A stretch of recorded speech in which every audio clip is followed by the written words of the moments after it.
நான்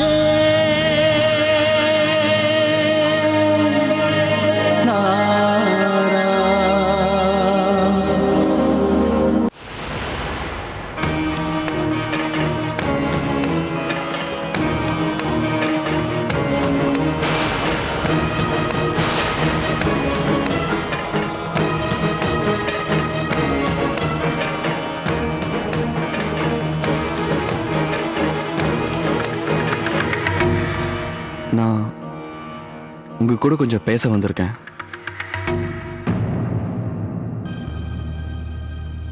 அதை கேட்டா நீங்க... எனக்கு தெரியும் மாப்ள.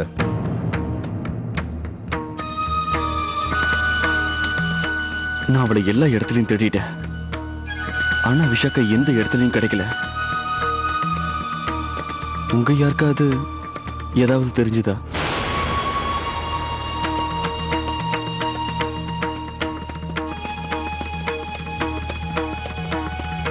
என்ன பண்றதுன்னே புரியல.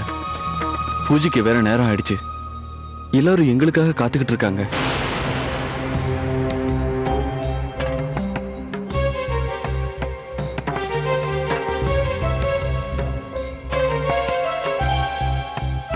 இதுக்கு ஒரு வழி இருக்கு மாப்ள. என்னது? இப்போ ராதிகாவுக்கு விஷாகாவோட ட்ரெஸ்ஸ போட்டு வீட்டுக்கு கூட்டு போங்க.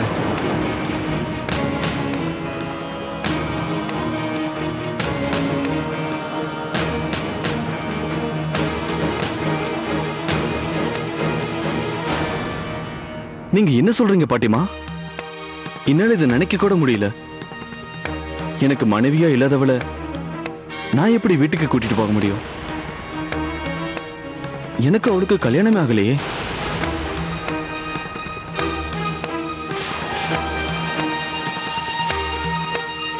ஆனா இதை தவிர இப்போதைக்கு வேற வழியே தெரியலையே மாப்பிள்ள. உண்மை தெரிய வந்ததுன்னா அப்புறம் உங்க வீட்டில் இருக்கிறவங்க எவ்வளோ வருத்தப்படுவாங்க. பூஜைக்குன்னு எல்லாரும் வந்துட்டாங்க. சின்ன மருமக எங்கன்னு கேட்குறாங்க. இந்த உண்மை எல்லாருக்கும் தெரிய வந்ததுன்னா... தெரியக்கூடாது. அவங்களுக்கு இந்த விஷயம் தெரிஞ்சு பெரிய விபரீதம் ஆயிடும்.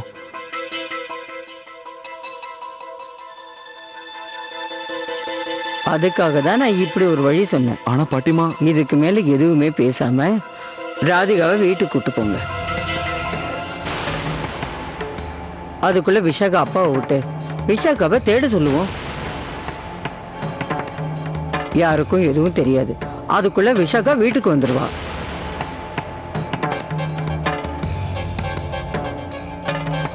ராதிகா இந்த விஷயத்துக்கு தயாரா இருக்காங்களா? இதுக்கு ராதிகா தயாரா இல்லையாங்கிறது என்ன பெரிய விஷயம்? ராதிகா என்ன மாட்டேன்னு சொல்ல போற? நாம எது சொன்னாலும் உடனே மறுக்காம செய்யறவாக. இல்ல பாட்டிமா, இந்த விஷயத்துக்கு ராதிகாவோட சம்பந்தம் ரொம்ப அவசியம். மாப்பிள்ள, அம்மா, ராதிகா சம்மதம் அவசியம் தேவை. அதெல்லாம் தேவையில்லைப்பா. எதுக்கு இப்ப அதெல்லாம்? நான் தான் சொல்றேன்ல. ராதிகா எங்க இருக்காங்க? அங்க.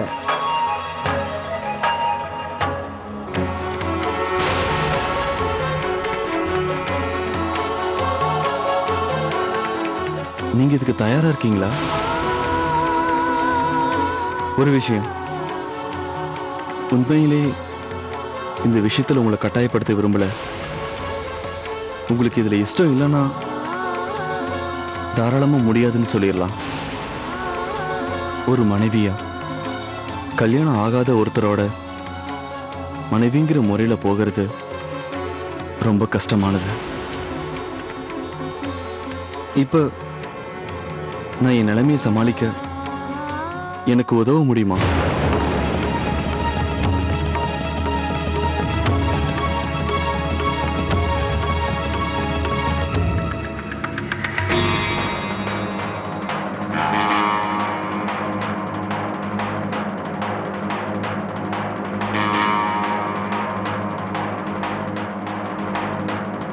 எனக்கு உங்க பதில் தேவை. உங்களுக்கு முடியாதுன்னு சொல்ல அதிகாரம் இருக்கு. அதுக்கப்புறம் நான் என்ன பண்ணணுங்கிறத நான் யோசிச்சு தான் பார்க்கணும். நாங்க எல்லாரும் உங்க மேலதான் நம்பிக்கை வச்சிருக்கோம். அதுக்கப்புறம் எது நடந்தாலும் அதை சமாளிக்க முதல்ல நான் என்ன நானே தயார்படுத்திக்கணும்.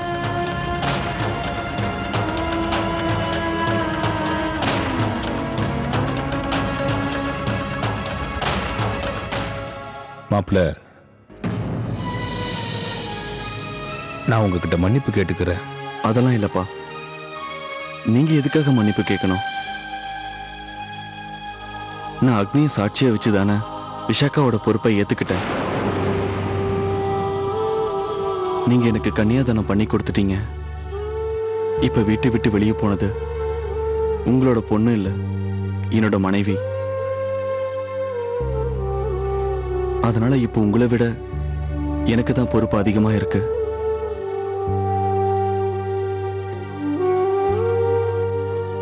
நீங்க எனக்காக இவ்வளவு முயற்சி பண்ணதுக்கு ரொம்ப நன்றி. நான் வரேன்.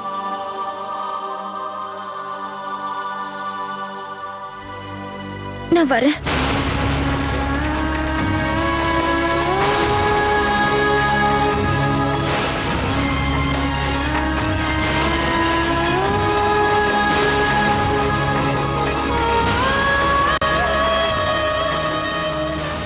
நான் விஷாக்காவோட இடத்துல உங்க கூட உங்க வீட்டுக்கு வர சம்மதிக்கிறேன்.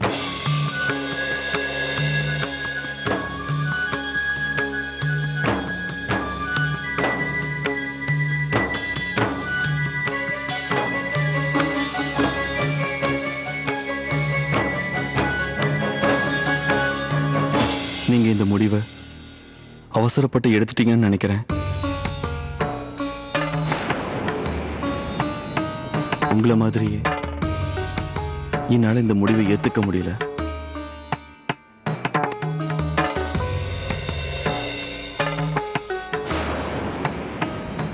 நான் என்ன பேசுறேன்னு எனக்கு தெரியும். நான் நிஜமாவே உங்க கூட வர சம்மதிக்கிறேன். நீங்க என் மேல பரிதாபப்பட்டு நான் கஷ்டப்படக்கூடாதுன்னு தானே இந்த முடிவுக்கு வந்தீங்க. அது மட்டும் இல்ல, எது நடந்தாலும் அதை சமாளிக்கிற அளவுக்கு மனசால நான் ஏற்கனவே தயாராயிட்டேன்.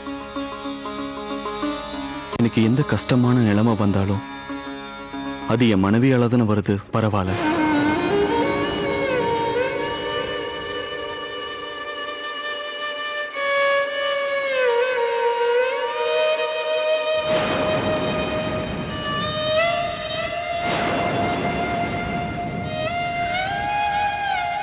விஷாக்கா உங்க மனைவியா இருக்கலாம்.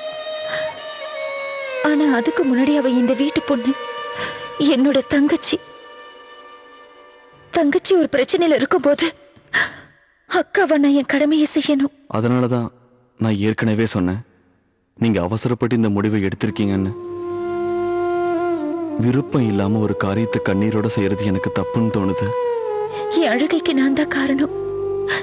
என் குடும்பத்துக்காக அழறேன். என்ன நம்புங்க, என்னால எந்த பிரச்சனையும் வராது. நான் உங்களுக்கு எந்த கெடுதலும் செய்ய மாட்டேன். நான் செய்யற எல்லாத்தையும் என்னோட கடமையை நினைச்சுதான் செய்யறேன்.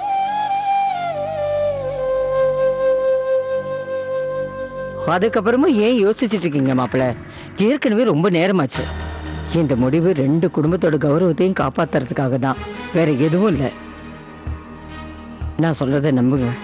ராதிகா விஷாகா இடத்துக்கு வர்றதுனால ஒரு ஆபத்தும் வராது. அப்ப நீங்க ராதிகாவை பூஜைக்கான உடைகளை போட்டு தயார் செய்யுங்க.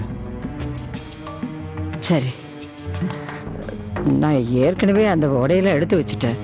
அந்த கடவுள் ரொம்ப சக்தி வாய்ந்தவர். அதனாலதான் அந்த கடவுள் அந்த உடையெல்லாம் இங்கே வச்சிருக்காரு. நீங்களும் அப்படியே தயாராயிடுங்க மாப்பிள்ள. சேஷு, சேஷு, நீ முதல்ல போய் விஷாகாவை தேடுற வேலை பேர் போ. சீக்கிரம் போ. ஒருவேளை ராதிகா அங்க போறதுக்குள்ள விஷாகா கிடைச்சிட்டா நல்லது தானே. போ, சீக்கிரம் போய் தேடு போ. தேவகி, நீங்க வா. வா மாப்பிள்ள, நீங்க போய் ரெடியாங்க. வா வா, சீக்கிரம் வா. என்ன நீ ஏன் இங்கே நிக்கிற? சீக்கிரம் வா. சீக்கிரம் வந்து தயாராகணும்ல. வா, சீக்கிரம் வா. வா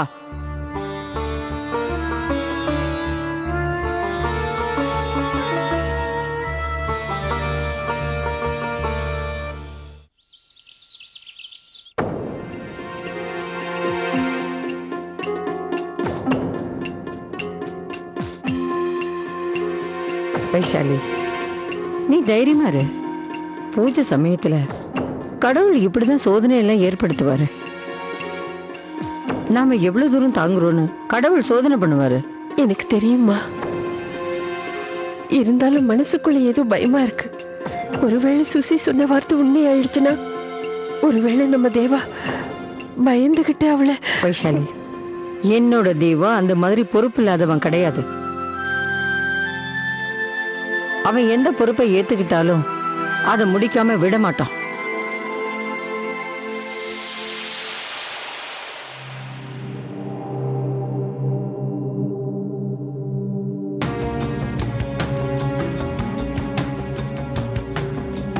ஒரு நிமிஷம் பாட்டிமா, ஒருவேளை தேவா வராரோ இல்ல அவர் வரலையோ, இங்க வெயிட் பண்றாங்கல்ல.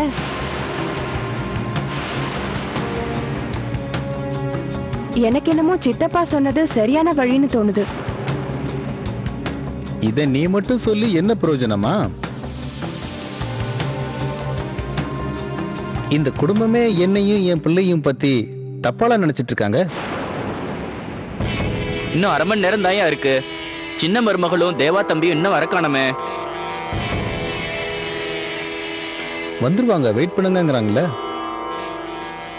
வந்துருவாங்க, ஆனா அரை மணி நேரத்துக்குள்ள வந்துருவாங்கன்னு சொல்றதுக்கு உத்தரவாதம் இல்ல. நீங்க போங்க, போய் எல்லா ஏற்பாடும் பண்ணி வைங்க. போங்க போங்க. சரி சித்திமா, இந்த உலகத்துல யார் ஒருத்தன் பொறுப்புல இருந்து நழுகணும்னு நினைக்கிறானோ அவனுக்காக நாம ஏன் வீணா காத்துக்கிட்டு இருக்கணும்?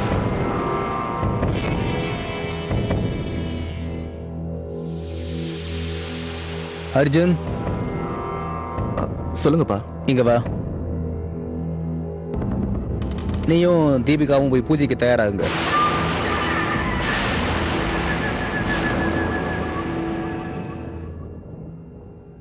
இன்னும் என்னப்பா வேணும்?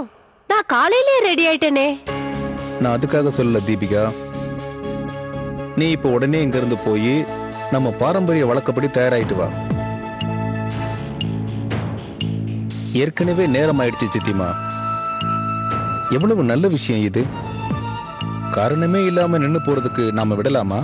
நாம அர்ஜுனையும் தீபிகாவையும் பூஜையில உட்கார வைப்போம். அண்ணன் இப்போ உயிரோடு இருந்தா கூட இந்த முடிவை தான் எடுத்திருப்பாருன்னு நான் நம்புங்க. அர்ஜுன், இல்லப்பா, நம்ம இன்னும் கொஞ்ச நேரம் அவங்க மௌனமா இருந்தா சம்மதம் தானே அர்த்தம். கூட்டு போ.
ஏண்டி நிக்கிற?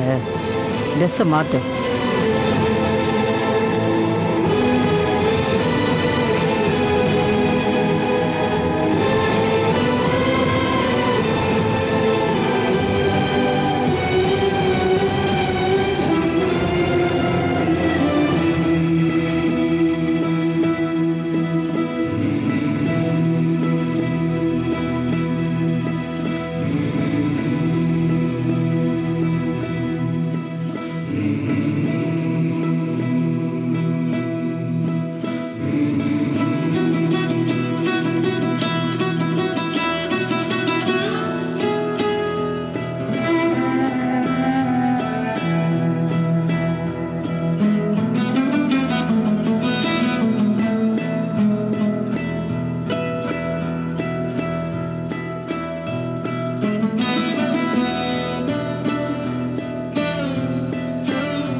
என்ன தேவகி, இன்னுமா இவ தயாராகல?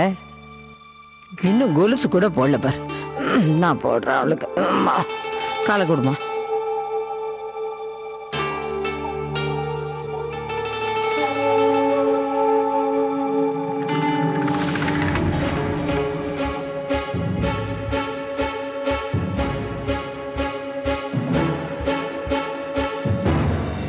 பாவம், அந்த விஷாகா விட்டு புகுந்த வீட்டுக்காரங்க கஷ்டப்படக்கூடாது.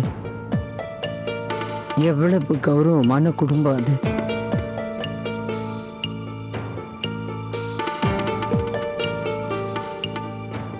தேவகி, நீயே நிக்கிற, மத்த வேலையை பாரு. நீ கால வை, மேல வை.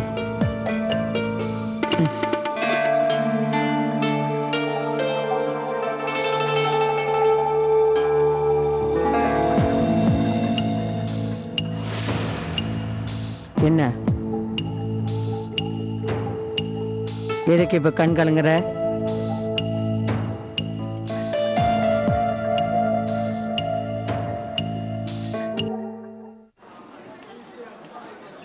பிரதீப், என் வாழ்க்கையில மட்டும் சரியான நேரத்துக்கு எதுவுமே நடக்காது. இப்ப பாரு, ட்ரெயின் கூட லேட் ஆகுது. ட்ரெயின் லேட் இல்ல கியூட்டீஸ், நீ ஸ்டார் ஆகிற டைம் தான் லேட் ஆகிட்டு இருக்கு. யார் எவ்வளவு பெரிய ஆளா இருந்தாலும் சரி, சரியான நேரம் வர வரைக்கும் காத்துட்டு தான் இருக்கணும். அதான் இவ்வளவு நாள் காத்துக்கிட்டு உட்கார்ந்துருக்கேனே, அது எப்ப நடக்க போகுதுன்னு தெரியல. அன்னைக்கு நான் மண்டபத்துல இருந்து ஓடி வந்தேனே, திரும்பி போகாம இருந்திருந்தா என் படமே ரிலீஸ் ஆயிருக்கும். ஆப்பாடா, இன்னும் எவ்வளவு நாள் தான் காத்துட்டு இருக்கணுமோ. எனக்கும் என் கனவுக்கும் இடையில இந்த ட்ரெயின் வில்லனா வந்துடுச்சு பாத்தியா? நல்ல வேளை ட்ரெயின் டிக்கெட் தான் நீ முன்னாடியே வாங்கிட்டியே.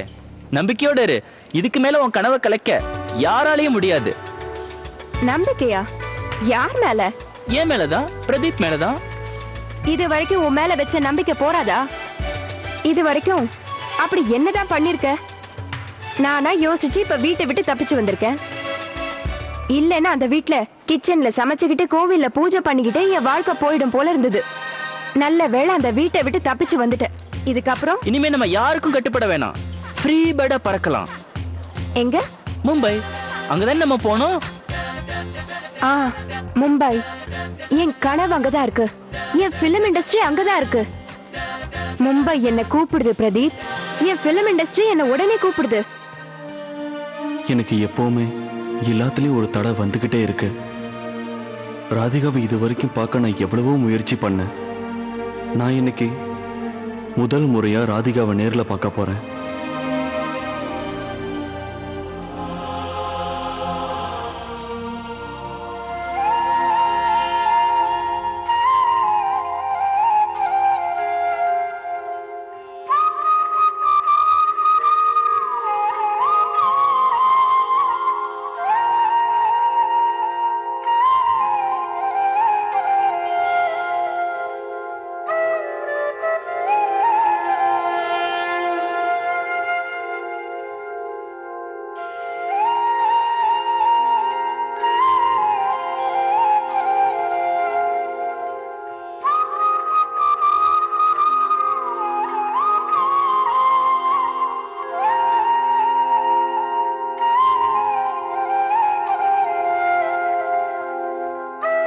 எனக்கு சக்தி கொடுக்கண்ணா. இப்ப நான் போட்டிருக்கிறது வெறும் வேஷம்தான். இதுல நான் முழுசா ஈடுபடக்கூடாது கண்ணா. விஷாக்காவை எப்படியாவது தேடி கண்டுபிடிக்க அப்பாவுக்கு உதவி பண்ணு. நடக்க போற இந்த பூஜையில அந்த குடும்பத்தோட சின்ன மருமகளை நான் கலந்துக்க போறேன்.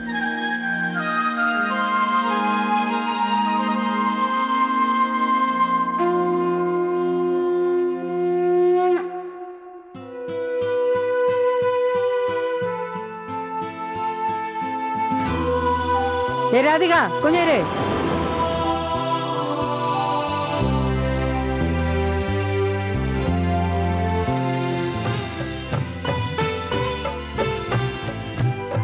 முறை அதுதான்.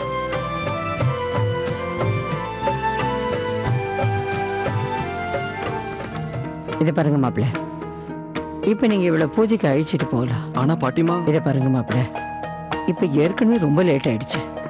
உங்க வீட்டுக்காரங்க வயத்துல நெருப்ப கட்டிக்கிட்டு உங்களுக்காக காத்துட்டு இருப்பாங்க. ஐயா, முகூர்த்தம் முடியறதுக்கு இன்னும் கொஞ்ச நேரம் தான் பாக்கி இருக்கு. பரவாயில்ல, அர்ஜுன் தான் பொண்டாட்டி தீபிகாவோட தயாராகிட்டு இருக்கான், வந்துடுவான். அவங்கள வச்சு நீங்க பூஜை ஆரம்பிச்சிடுங்க.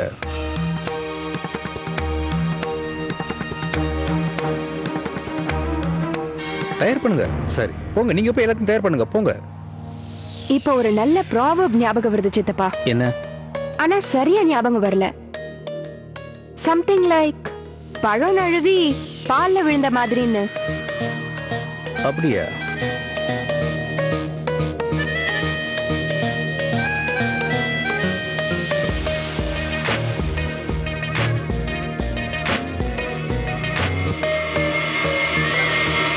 நான்